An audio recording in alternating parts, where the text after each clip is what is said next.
Steph Curry is one of the best players in the NBA. You would have a hard time naming 3 people that are better than him in today's league. He was drafted in 2009 with the 7th pick, and looking back at it, it seems like a crime that he slipped that low, but hindsight is always 20/20. Who were the 6 players drafted ahead of Steph, and why did teams think that they were better players? Let's see if we can figure out why Steph fell so low in this draft.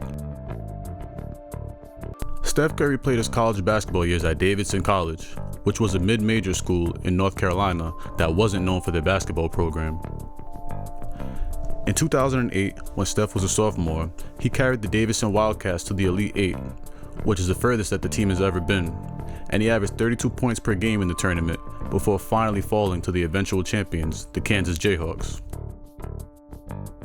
He chose to stay in college for his junior year, where he moved to the point guard position, and he actually saw an increase in all of his numbers except for his efficiency, but that was because of the reputation he developed from his previous year.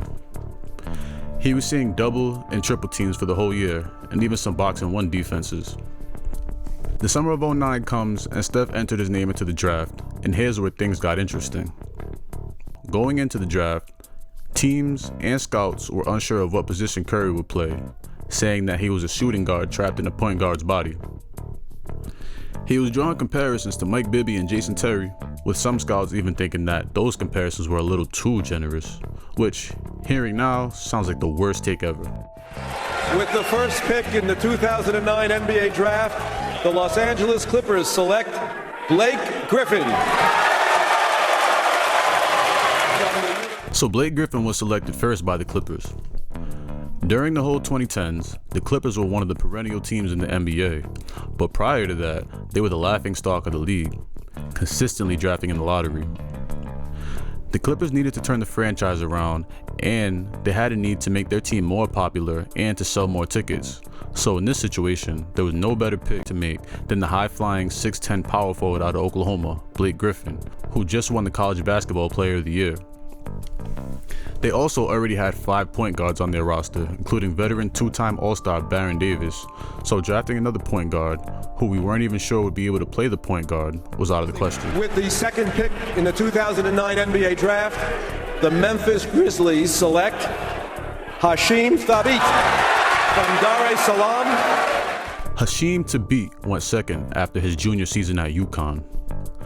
Thabeet was 7'3" with a 7'6" wingspan, and in his 3 years in college, he averaged an astonishing 4.2 blocks per game. The Grizzlies were 1 year removed from trading away their all-star center Paul Gasol for his younger brother Marc Gasol, who was just a rookie. So it looked like Memphis was trying to get some paint protection in this draft. Memphis also already had Mike Conley playing the point guard, and although he was only in his 3rd year, he was coming into his own, and drafting Curry would have only slowed his development down. And do you really want to take that risk just to draft a player that hasn't been proven? With the 3rd pick in the 2009 NBA Draft, the Oklahoma City Thunder select James Harden of Arizona State University. James Harden was the 3rd selection in the draft by the OKC Thunder, and I would say that the Thunder made the right call on this one.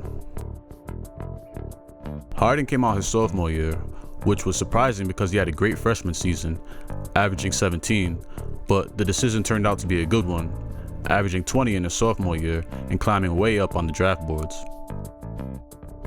The Thunder already had a promising young point guard in Russell Westbrook, who they seemed to be all in on. They also had Kevin Durant, who was in his 3rd year but was already a 25-point per game scorer, so by adding one more high-level scorer to that team, one with good shooting ability, they had a chance to solidify their offensive attack for the next few years. With size and athleticism seeming to be what OKC valued the most, having an average height of 6'7" that year, Curry would not have fit in with the Thunder's play style. With the 4th pick in the 2009 NBA Draft, the Sacramento Kings select Tyreke Evans from the University of Memphis. The Kings picked Tyreke Evans out of Memphis at number 4. Here's where I think picking Curry instead would have probably been the right move. Going into the draft, the Kings only had 2 point guards, in Beno Udrih, the serviceable point guard from Slovenia, and Sergio Rodriguez from Spain, who was mostly a bench player throughout his career. Tyreke was an interesting player because He came into the draft listed as a shooting guard, but he played mostly point guard in college, and because of his size, 6'6" at 220 pounds, he also had the ability to play small forward.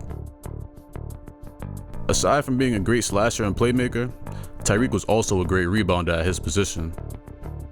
Scouts thought that Evans had high potential and his body was already NBA ready, so you can see why he was chosen over Steph, who was a point guard with a very slight frame that relied on his three-point shooting more than his playmaking. With the way Steph Curry's career had turned out, you can say that each of the first 6 teams in the 2009 draft deeply regret not drafting him while they had the chance. But as you've seen, each team had legitimate reasons for drafting who they drafted in place of Curry. The one team who we could say truly made a bad decision that night was the Minnesota Timberwolves. The Wolves were scheduled to have the number 6 pick, but the night before the draft, they traded away veterans Randy Foye and Mike Miller to the Wizards for the number 5 pick, giving them back-to-back picks in the top 10 of a pretty good draft class. With the 5th pick in the 2009 NBA draft, the Minnesota Timberwolves select Ricky Rubio of El Masnou, Spain. So the Timberwolves were in need of a point guard, and with the number 5 pick, they selected Ricky Rubio. Rubio was a decorated, crafty point guard out of Spain with great size at 6'4". While Rubio was a great player, most of his hype came from his success in the 2008 Olympics against Team USA, aka the Redeem Team. A lot of times, with international players, scouts seem to fall in love with their measurements, even with the limited game film. Players like Yijian Lian, Andrea Bargnani, or even more recently, Dante Exum, get drafted higher than they should simply because they have good size and touch for their positions. So Rubio may or may not fall into that category, but the big issue here was that although he entered the draft, he was still under contract for 2 more years with his team in Spain. So technically, if he got drafted to a team or a city that he didn't want to play for, then he could decide to stay in Spain for 2 more years, which is exactly what happened. Rubio was selected at number 5, and he and his father decided that the Minnesota market wasn't big enough for him, so he stayed in Spain for 2 years so he could quote-unquote develop, even though he's developing with a whole nother team, which doesn't really make much sense. So the Wolves passed up on a guaranteed point guard that they could have played right away in Steph Curry, and they could have paired him up with Kevin Love for the next few years, and they passed him up for a barely proven international player who wouldn't join the team for another 2 years. Well, at least they had the number 6 pick, right? With the 6th pick in the 2009 NBA draft, the Minnesota Timberwolves select Johnny Flynn from Syracuse University. So the Wolves needed a point guard, and they went and picked 2 of them back to back, selecting Johnny Flynn at number 6.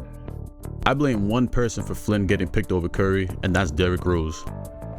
The explosive point guard won Rookie of the Year in the season before that, and that started the beginning of the athletic point guard era.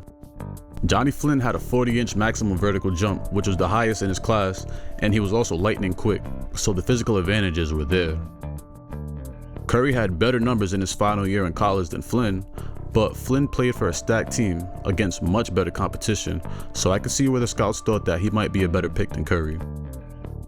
Now on the flip side, Curry was a much better shooter, and if you were looking for a player to eventually pair in the backcourt with Rubio, who was a pure point guard that lacked shooting ability, then Curry should have been the clear choice here. One thing I will point out is the rumor that the Wolves didn't draft Curry because of golf. Yup, golf. In an appearance on Bill Simmons' podcast, Bill Simmons asked why the Timberwolves passed on him, and Steph said, quote, "Everybody knows how much I love golf. I play it in my spare time and whatnot. I think the word on the street was that David Kahn didn't draft me because in Minnesota it's cold and I wouldn't be able to play as much golf, so I would have been miserable." That rumor hasn't been confirmed or denied by the Timberwolves, so honestly, I don't fully believe that happened.